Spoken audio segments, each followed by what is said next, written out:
What's up, guys? This is Colonial Puppet, and this is part 2 of my Let's Build an Airport series, or should I say the mini-series of that Let's Build an Airport series, the Let's Build a Hotel Airport, or Airport Hotel. I'll be getting to the more airporty stuff after this is done. A lot of big airports have hotels, so I'm starting with that. Then it'll go to landing strips, terminals, hangars, stuff like that. But yep, this is what we had the first episode. As you can see, the empty shell of what will soon become the greatest hotel ever built. Right now, I was looking at some pictures and I realized that these are a little bit small, I guess is the word I'm looking for. And so I'm going to add some size to them by putting like little tiny hallways that serve absolutely no purpose on either side of this, which will be filled in a second. So pretty much just more windows and more work for me because I have to put roof or ceiling on all this too. But anyway, I don't know. Completely forget what I was talking about last episode. I'm not even gonna ask how. I guess he uses stairs, but you need to leave. Yeah. I really don't like the animals in this game, especially the chickens. Well, now it's pigs. I used to really hate chickens during survival, 'cause like they would push you like off of stuff. Like they would get up on buildings and then like push me off while I'm building stuff. I died a lot by the hands of chickens, or wings, I guess. Which is funny because I own chickens in real life. We have like 6. I feel like I mentioned this in my last Let's Build, but if I didn't, we have chickens. They lay eggs for us. My dad works with chickens, like science stuff. We're not like farmers or anything. He like does sciencey stuff with them, like studies diseases in them for the purposes of poultry. So if you ever eat chicken, the antibiotics that keep those chickens alive up until they are slaughtered and turned into food, my dad probably had something to do with that. That is, if the chickens come from the Tyson Food Company or whatever. But anyway, yeah, he like saves chickens every once in a while that are like going to die. He like brings them home and we take care of them. And they have a giant yard to run around in, so they're happy. We're not like evil. We don't keep them in little cages or anything and like force them to give us eggs. We let them do what they want. Chickens are really weird. It's weird to think that like we have descendants of T-Rexes running around our yard eating bugs. If you're wondering what chickens eat, they eat bugs. Pretty much any bug they could find on the ground. During the summer, those giant shiny beetles come out, and they love eating those, which sucks because I really like beetles. Beetles are probably my favorite bug. Even like the Japanese beetles. My parents always hated them because they eat like our garden and stuff, but like I always thought they were cool looking, and I'd always like collect them and like have them fly around. Them and lightning bugs. When I was little, I really liked bugs, and I wanted to do something like when I grew up with bugs, like become a bug scientist or something. I don't know. And I really like fireflies. I really like beetles. I'd always look under rocks, which looking back was probably not a good idea because we lived in the south where there were a lot of black widows and brown recluses. So luckily I wasn't bit by one, and if I was, I probably would have been in a lot of pain. Probably wouldn't have died because I think they're pretty prepared for those bug bites up there. And it's not like I wouldn't have told anybody because apparently both black widow, or actually no, I think brown recluse bites you don't really feel them. I could be completely wrong though. I know black widow bites hurt like hell, um, and are deadly. Uh, brown recluse bites I don't think are usually deadly. They're nasty as anything. Like if you see people who've been bitten by them, like the entire area around the bite just like turns to mush, pretty much. If you live in an area where there's brown recluses and like you wake up one day and there's like a really painful sore on your leg or wherever and it looks like a bullseye, you could have been bitten by a brown recluse. Just a fun fact, or not so fun fact. But yeah, I don't know how I got on the topic of insects and spiders and stuff, arachnids. But I don't know. They're interesting. Spiders are pretty interesting. I right now, like when I come home, I live in the basement pretty much because my sister moved back in and took my room. And spiders love it down here apparently. Like just last night, I was just chilling in my bed, and I felt something crawling on my arm, and I looked, and there was a spider just like crawling up my arm.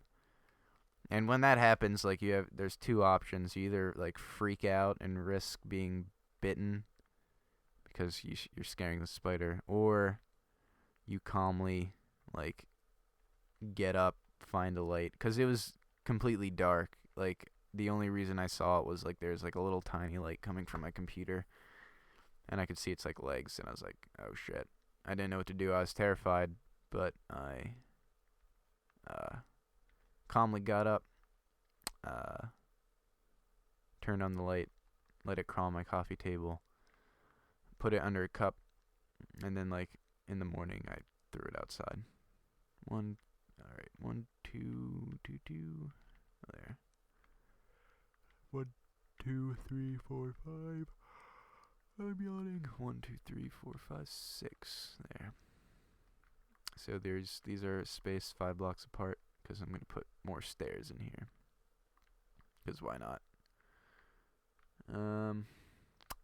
Actually, I don't even need to. I don't know why I'm doing that. I honestly don't know what to do right now.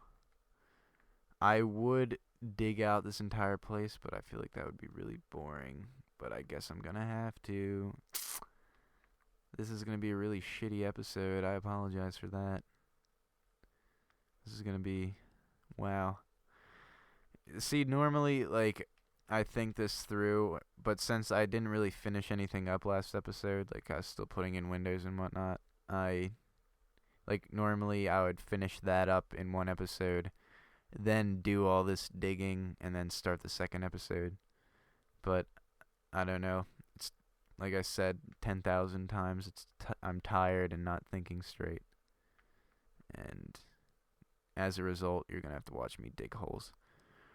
And also beat the crap out of sheep because they don't know how much of a nuisance they are. My biggest my biggest, I guess, anger with this game is when you hit an animal because they're in your way and they like freak out and like run in a complete circle and then just end up right back where they were, which was in your way. And they just won't move. And it's really annoying. Yeah. 4J, if you're listening, please give us an option to turn on and off animals, at least in creative mode.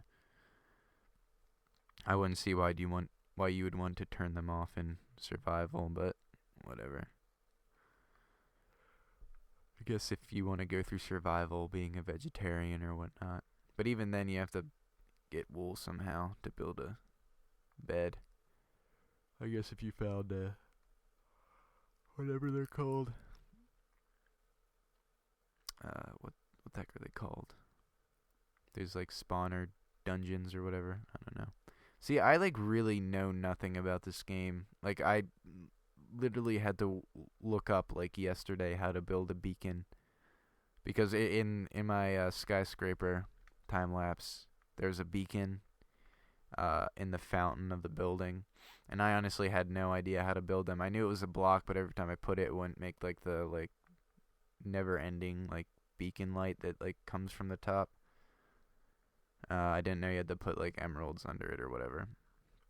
I didn't know if you had to configure them a certain way, because I know you have to make like a, what is it, 5 by 4 circle of obsidian to make a portal or whatnot, or whatever they're called. An not an ender portal, nether portal.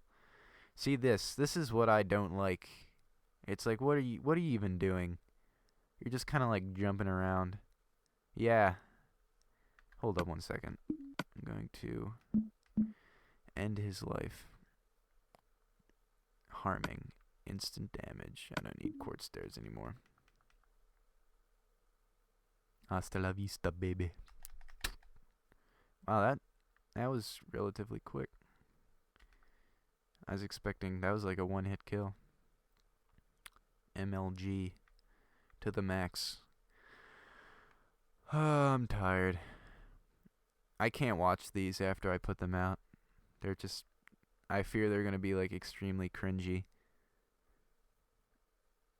Which they probably are. But, you know, ignorance is bliss. If I don't listen to them, I can't hear how much of an idiot I sound like. Which is a good thing, I guess.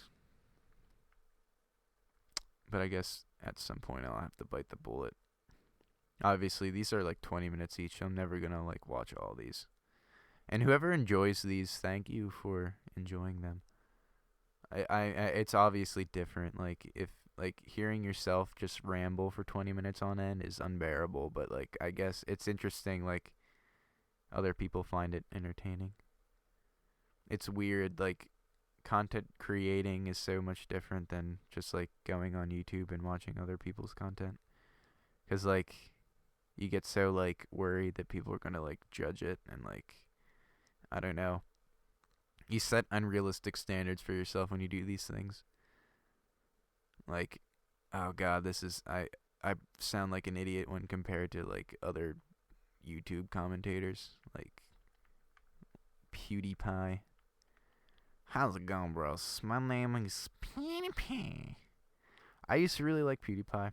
Now I don't really care for him. I don't really watch him anymore. I don't watch a lot of commentators. I used to watch Toby Games. There's a whole like phase where I just like liked other personalities on YouTube, but now I don't listen to them. But I'm not like those kind of people who are like, who went from loving PewDiePie to like, oh, PewDiePie is the worst. He's freaking annoying. He just, all he does is talk. I don't have anything against him. I just don't find his stuff I don't find myself wanting to watch it anymore. Occasionally, like the first video I watched was the Slender ones, but obviously it's kind of like, once you've seen one, you've seen pretty much all of them, except for when he does the mods in GTA. Like, one of my favorite videos is where he has the SpongeBob mod on GTA 4, and he's just running around as SpongeBob getting lap dances and shooting up police. Which I guess that's how SpongeBob acts every day in Bikini Bottom, but it's interesting seeing it in a GTA setting. Liberty City, or whatever it's called. Is it Los Santos and Liberty City? I forget. I have GTA 4, but I've never played ones that take place in the like satirical form of LA or whatever. Because Liberty City is New York. And it's really interesting how like small, like playing GTA, it's like, wow, I'm in this big city, but like if you actually kind of like pay attention to the scale of everything, it's an extremely small amount of space. Like if you like look at actual pictures of New York City, like just like the, I guess, Midtown and like lower Manhattan, like the space in between them are just huge. But like in GTA 4, like the Empire State Building is like 5 feet away from like the tip of lower Manhattan. It's interesting. Or I forget what it's called. I had a map hanging in my room. I took that down. But I wish I had it up so I could look at it. Because they like named all the boroughs something. And by boroughs, I mean like Manhattan, Brooklyn, Queens, Bronx. Is it Bronx? Yeah, I think the Bronx is one. New York is awesome. I went there once, and like, yet like I have the desire to go back so badly, and I could have, but I would have had to wake up at like 5, cause my art class in college was having a trip to New York. But I was like, I don't want to wake up that early. Wow, I sound like a lazy asshole. That wasn't the only reason, by the way. I had classes that day. It was like on a weekday, like on a Wednesday or something. And not only would I have had to get up, I would have missed like a vital class that I could not have missed. And I hope the sound quality sounds good. I put a sock in front of the blue snowball to guard from any popping or whatever it's called. There's a term for it, but when you make your P's and your not your B's, your P's and another sound, it makes like a popping noise, and it's really annoying. What's his name? I think Hutch. It may be Hutch, the guy who, back in the day, the guy who played with Sea Nanners a lot, like on Modern Warfare 2 and stuff. He was like really big and sponsored with like Machinima and shit, and yet like his voice quality was terrible. The guy was funny. I liked his videos, but that always kind of, I thought that was weird. Like all his videos had the weird popping. Now he doesn't. Now he has good quality, I think. Yeah, Sea Nanners. I really like his videos now. I really like though when he was like one-on-one with people and was like addressing his audience instead of just kind of playing Gmod with his friends, which like are also entertaining, but I kind of miss like the usual commentary stuff he does. I just wish he'd do that every once in a while. But obviously it's his channel. He could do what he wants.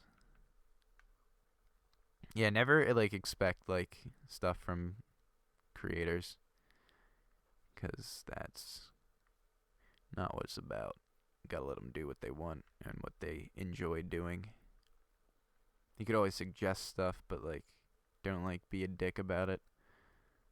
Just be like, I really liked it when you did this. Don't be like, wow, I'm unsubscribing unless you freaking do what you used to do. It's weird. It's weird, like, sorry, I just yawned. It's weird, like, I remember when I, like, first started watching YouTube, it was when Modern Warfare 2 came out. And I love that game. Like, that was, like, I just bought an Xbox 360 after a year of Xbox Original because Santa Claus got my order wrong. Got me an Xbox Original, which, again, I probably went over this before. But Modern Warfare 2 is the bomb. As frustrating as it was a really fun game to play with friends. And at the same time, I started watching YouTube commentaries like Sea Nanners. It's pretty much Sea Nanners at the time. Eventually, I started watching Toby Games, a little bit of PewDiePie towards the end. But I don't know. That was like, looking back, it's interesting. Like it doesn't feel like it was that far away, like that long ago. But then again, it kind of is, I guess. But at the same time, it's not. It's weird. Like, just like you could go back and like watch all the videos you watched back like in high school and like the end of middle school, and they're all still there. But it's like, it's weird. It's like looking into the past. It's interesting. And it's interesting then looking at like where all these channels are now. Some of them are gone. Some of them are like Classic Game Room. Actually, Classic Game Room came back. I think, or at least that's what Review Tech USA said. Look at the time right now, 19. Wow, I dug out this entire place. This is really boring, probably. This is probably a really boring episode to watch, and I apologize for that. I should have kind of thought this out a little bit more. But yeah, I'll probably put an annotation saying disclaimer. I just dig a hole this entire episode. So if you don't want to watch that, skip on to part 3. But I think I'm going to end it there.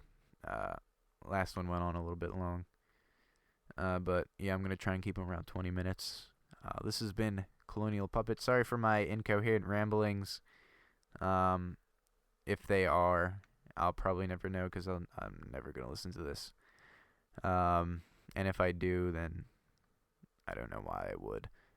Not because I'm making crappy content. It's weird hearing yourself. And I'm rambling again. But yeah, this has been Colonial Puppet. I'm going to quick put some lights here. Be sure to check out part 1 and the rest of the series once it comes out. I'll be posting part 3 very soon. Check that out once it's out. Check out part 1 like I said. And other than that, this has been Colonial Puppet. See you next episode.